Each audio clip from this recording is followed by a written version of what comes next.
Hello,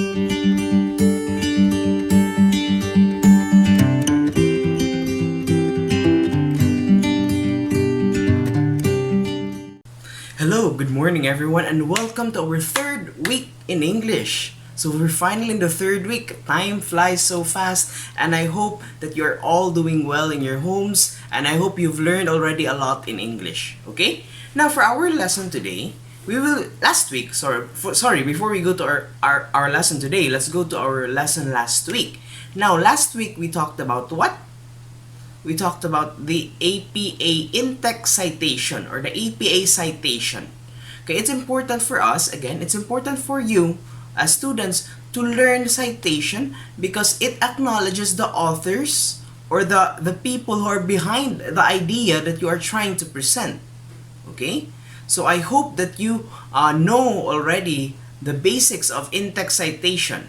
Okay? But don't worry, we'll have a short review after this. Okay? Now, after someone asked me in the exit ticket, na, what if daw, we already cited. Okay? Nag-cite naman ta. Now, how can we put the source? Unsay format sa source? Someone asked me that. And that is our topic today. Because today, we will be talking about the APA referencing, or how are we going to reference all the sources that we have into one page or a few pages. Okay. So for today, our goal, or for this week, our goal is to, number one, review the guidelines for the APA citation. Okay, so we will have a short review on the guidelines, and I have missed a few things, and I would like to share them with you.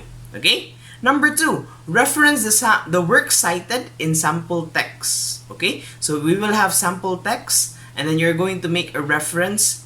You're going to reference the sources of the text. And number three, correct improper referencing. So at the end of the lesson, I will be showing you in the quiz, I will be showing you improper citation or improper referencing. Okay? And what you are going to do is you are going to correct that reference. Okay? According to what you will learn today. And number four, practice referencing in MS Word. However, this is only optional. Okay? For those who basi naiuban sa inyo hang wala mo computer and then you cannot do this one, that is fine. It's optional. But I really encourage you to come and join. And for those who will join the meeting by the day na akong isulti sa inyo, you will receive additional points for your quizzes. Okay? Sige. So let's go first to our first goal. We have to review the guidelines in APA citation. Now some of you are confused. This is why the video is important, because this video that I am making right now is not just a one-time event.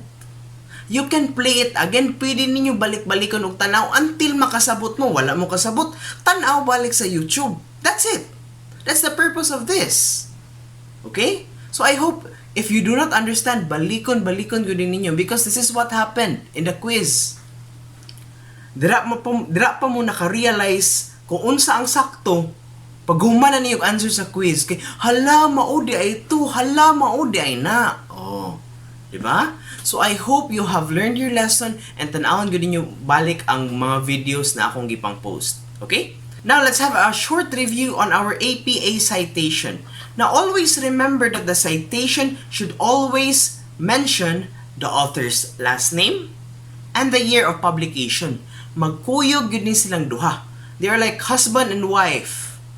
Magkuyog yun ni sila.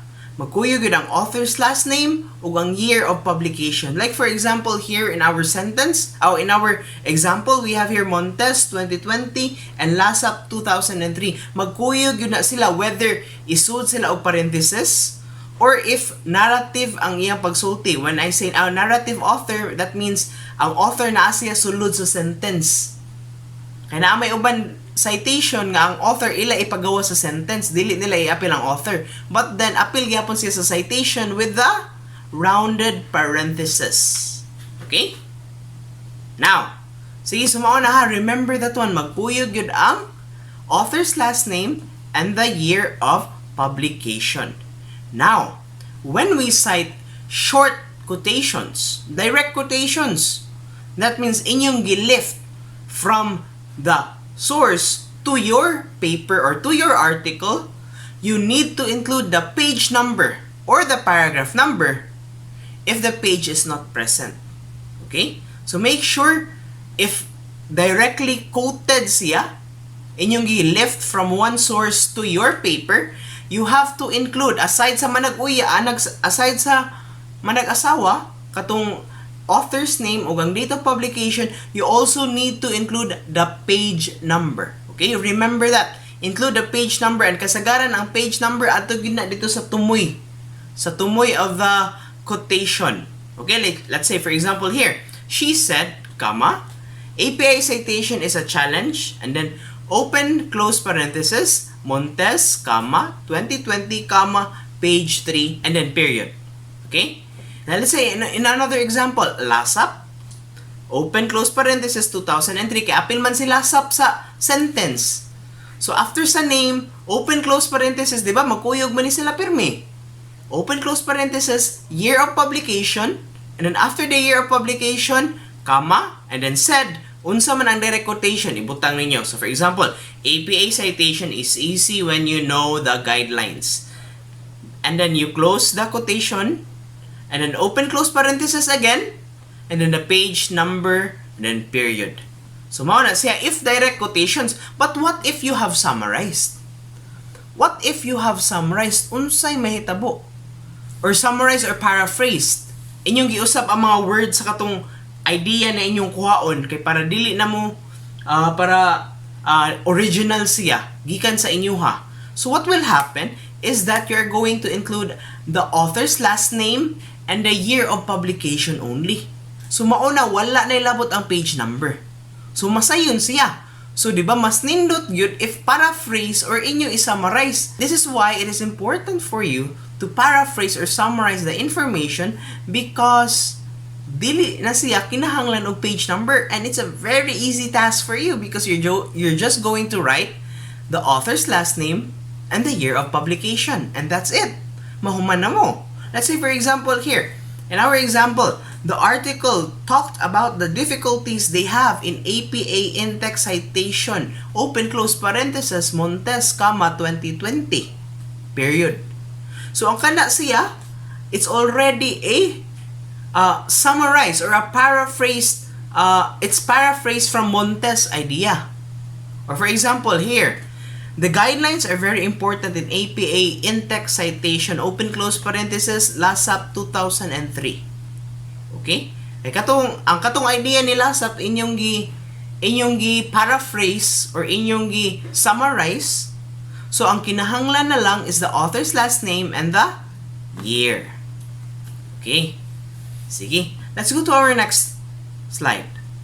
We only mentioned books or articles that only have one author. However, there are also articles nga duha ka author.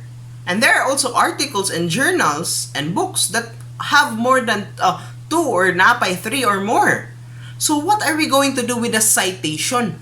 So if citation gani siya of 2 authors, connect the 2 names with the ampersand sign, kanang end, and the year of publication. So for example, the author of the author where we get the idea in our example is from Montes and LASAP.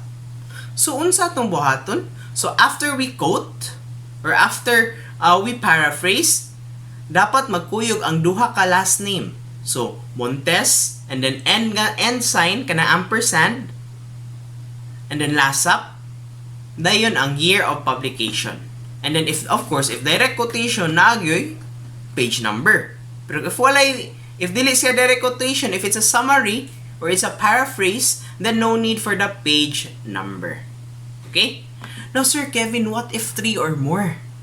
What if 3 or more ang authors sa source na kang gikuha? Now, use the last name which comes first alphabetically and add et al, which means and others. Okay? So if 3 or more gani ang authors, lain man pug inyo ibutang tanan, for example, like 20 ka book author ana nga page, dili pini nga 20 pud ka book pangalan. Last name ang inyo ibutang. No. What you're going to do is you're going to pick the first name alphabetically. So for example, naay Montes, dayon naay Perez, then naay Ortega. So mag-una gid MNOP, di ba? So mag-una gid si Montes. So si Montes atong kwaon, then ang uban atong et al. Mo na siya. And et al means and others, and then comma 2020. Now let's go to our lesson proper for this morning. Okay, so what is referencing there, Sir Kevin? Now we talked about citation. Okay, we talked about citation, in-text citation, where after the information, we put the author of the book or the article that we get the information and the year. But when we collate everything, ato siyang itipon tanan, all the information that we got, we are going to make a reference. And this is what we call referencing. Okay, now what is referencing? Referencing is about acknowledging the ownership of resources used in your academic writing and provides information necessary to identify and retrieve the work cited in the text. Diba, remember last time, niingon ko ninyo nga, we cite so that the other readers can also see where you get the information and then pwede nilang basahon. And this is where referencing comes in. Lain man po kaayo panganra sa author o year inyong gibutang, makahibaw na dahil sila unsa nga libro. Diba dili? So this is why referencing is important, because in referencing, we put already there the title of the book, kinsay publisher, asa makit-an, if website siya, unsa bay website niya, unsa bay ang digital object identifier or DOI. We are going to learn about how to do the referencing. Okay? And promise kids, if you're going to watch or you're going to go in our synchronous session in Thursday, I promise you, it will be a lot easier because MS Word will do everything for you. Okay? But for now, let's learn first the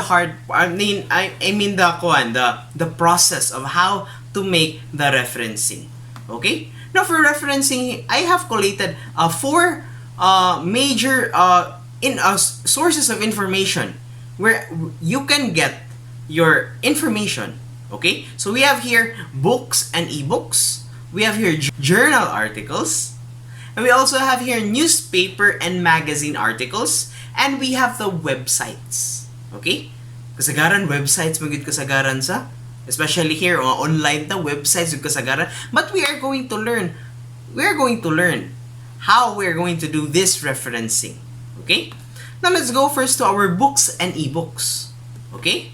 Now for books and ebooks, if single author gani siya, or for example, books and ebooks in general, mao niya mahitabo. Yun ani ang referencing. If you can see here on my side, we have here the author's last name, and then first and middle initial, followed by the year of publication in parentheses. Next is the title, and if inyo ning gi-type, kinahanglan ni siya i-italics, of course, Control I, di ba? Highlight and then Control I. And then after is the publisher name. Okay? And remember children, this is the 7th edition of the APA. So maybe when you search in the internet for this one, lahi-lahi ang manggawas. But this one is already the 7th edition of the American Psychological Association Citation. Okay? So maybe ma-confuse niya mo in-search ninyo. Remember na kani atong lesson is the 7th edition, the latest 2020 edition of the APA. Okay? Sige. So when by single author gani siya, again, author's last name, kumplito, and then first and middle initial, pareha nang nasa atong example karon, it's Kimmel, then comma, M period S period. So that means M iyang first name and then S iyang middle name. Sir Kevin, what if duha akong first name? So you write there, K, for example, Kevin J, I am Kevin J. So, Atadero, comma, K, period, J, period, then ako na yung middle initial. Okay? And then year of publication, that is open close parenthesis and then the year of publication. And then period. Every entry in the citation, naa siya period. Okay? Except if mag-end ang inyong referencing in a website. If website gani, walay period. But everything else na siya period. Okay? Sige. And then we go to the title. And ang title, especially if inyo i-type, which will most likely inyo i-type, will be in italics. Now, don't worry if, for example, naa sa Google Classroom, then mag-referencing mo sa Google Classroom, musabot ra gyud ko if dili siya ma-italics. Okay? And then the publisher name. So, mao na siya, Oxford University Press. Okay? Now, Sir Kevin, what if 2 or more authors? Diba, I told you ganiha na if two authors gani, unsa to'y gamiton to connect the two authors? Diba, the and sign or the ampersand sign. Maupo na itong buhaton sa 2 or more authors. First name nila, and then comma, first name, comma, first letter of the first name, and then the first letter of the and the middle initial, and then period, and then parehas ra pud sa atong na-discuss una. Parehas sa katong only one author. Okay, so mao ra gyapon. So for example here, Difonso N and Borgia P, open close parenthesis, 2007, Rumor Psychology, Social and Organizational Approaches, period. That's the title of the book. And then the publisher is the American Psychological Association. Ina na siya. Okay? I hope you've cleared this one already. And if wala pa ninyo na clear, you rewind. That's fine to rewind. And then tanawan niyo balik giun sa siya pag buhat. Okay? Now we go to what if Sir Kevin by group. Pwede by group. Like for example, a corporate book. Like for example here. In our example, the one who made the book is the American Sociological Association. Okay? So, ang pangan sa grupo or ang pangan sa corporation ang inyong ibutang sa name sa author. And then the same gyapon, open close parenthesis, year, and then the title of the book, Approaches to the Study of Social Structure, period, and then the publisher, Free Press. Okay? Ano na siya if by group. Okay? Now we go to journal articles. Now, journal articles are, like for example, i-collate na sila, mga scientific articles, mga language articles, mga researches. Okay? In short, researches siya. Mga researches na gipang compile. Okay? E mao na siya ato gigan nga journal articles. Now, if journal articles ganitong buhaton, here's what we're going to do. The same gihapon una. Author's last name, and then middle initial, first letter of the first name, and then middle initial. Okay? And then open close parenthesis, the year of the publication. And then after that one is the article title. Kung unsay title sa article, inyo ibutang dira. And then after inyo ibutang ang title sa journal. Okay? So you need to find 4 information. Pangan sa author, year of publication, pangan sa article, o ang pangan sa journal. Okay? And then the volume, the issue, and the page numbers, and the digital object identifier if naa. But if wala, you can skip this one. Okay? Now, let's go first with our first here. Okay? Ang first here is the author's last name. Of course, you know this one, di ba? And if duha ka author, butangan na to og ampersand sign. Okay? And then the year of publication, and then the title of the article. So, unsa nga article ninyo gikuha inyong information, dira ninyo ibutang. And then the entirety of the article, which is what we call the journal, ang collection niya, inyong ibutang dito. Di ba last time naka-italics man to, ang article title, ang book title sa books. This one, sa ato ang journal articles, dili na to i-italicize ang article title. But, instead, we are going to italicize the journal title. Unsay pangan sa journal kung asa na ninyo gikuha ang research. Okay? And then after is the volume. And then open close parenthesis, the issue. Naman na issue or volume. Pero if wala, you can skip this one. You can go directly to the page numbers. Okay? And if you can see, ang page numbers wala sa letter P, di ba? Di ba? Sa ato ang citation, amo to yung letter P. In referencing, wala sa letter P. And then the digital object identifier. Especially if nasa DOI, you know, when inigbasa ninyo sa article na DOI, that is the digital object identifier. Okay? And you have to include that in your referencing. Okay? So, mao na siya ang ato ang journal articles. Now, let's go to our next material where we can get our information is the newspaper and magazine articles. Okay? Now, sama-sama, pare-pareha sa gini siya upuan. Pare-pareha sa gini siya sa books and ebooks. Okay? So, mag-una ta sa article, author, then first name and then first initial, and then the date of publication. Now, sa date of publication, mas specific man ang newspaper o magazine articles. So, if naa year, ibutang ninyo ang year. Naa gyud na dapat. But if naa ang month, ug naa ang day, you also have to include it. Okay? And then the title of the article. Again, title of the article, pareha sa journal articles, dili nato i-italicize. I-italicize na nato inigabot sa newspaper or sa magazine. So for example, in our example here, the title, the newspaper where this article comes, kaning gun violence in America movies is rising, study finds, is found in the New York Times.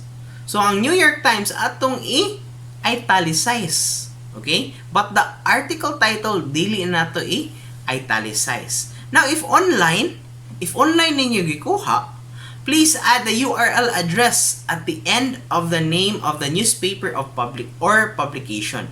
So for example, gikuha ninyo sa internet, nighuman sa New York Times, period, ibutang dayon ninyo ang URL kung asa na ninyo nakita. I-copy-paste ninyo ang URL. Kanang address box kanang naa sa taas sa Google Chrome or sa Mozilla Firefox or sa Microsoft Edge, kanang naay www o kana inyo i-copy-paste adto sa inyong referencing. Okay? Now, let's go to websites. Sir Kevin, I have an information from a website. How can I reference them? Okay? So here's what you're going to do. Author. Okay, ba naman sa format sa author, di ba? And then the date. If nasa specific date, that is fine. And then the title. Now, ang title of the website kay ato na i-italicize. Ato na i-italicize. And then, after that one period, and then the name of the website. So, for example, asa man na website. So, kani siya, nga ato ang gipakita karon is from Mayo Clinic.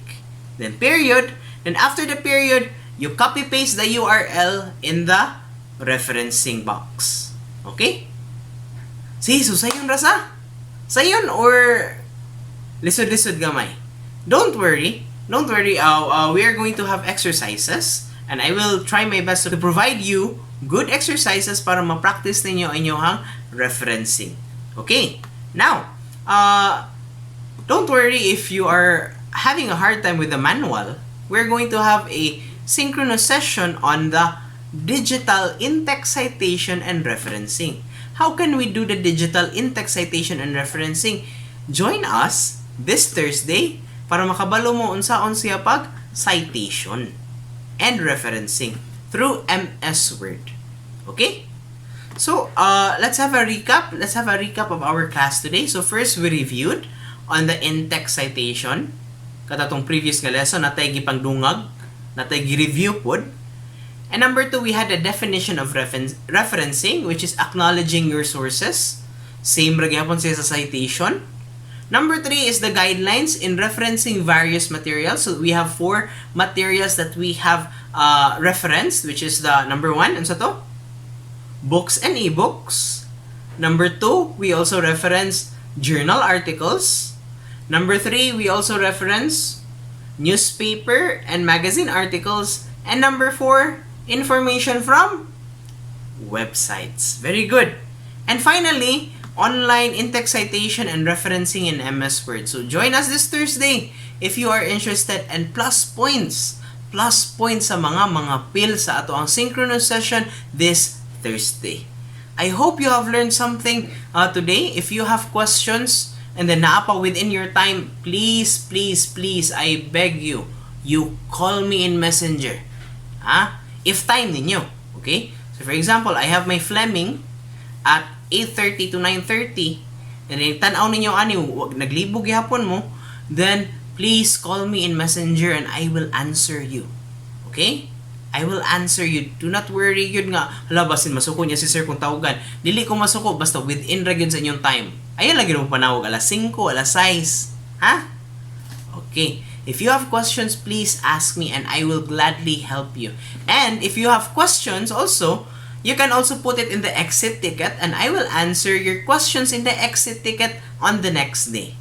Okay? So thank you everyone for watching. I hope you know already or you have a glimpse of what referencing is. And remember, if you are confused, if you are in any way confused with our lesson today, you can always rewind this video and slow this down. Okay? Thank you everyone for watching. Have a good day.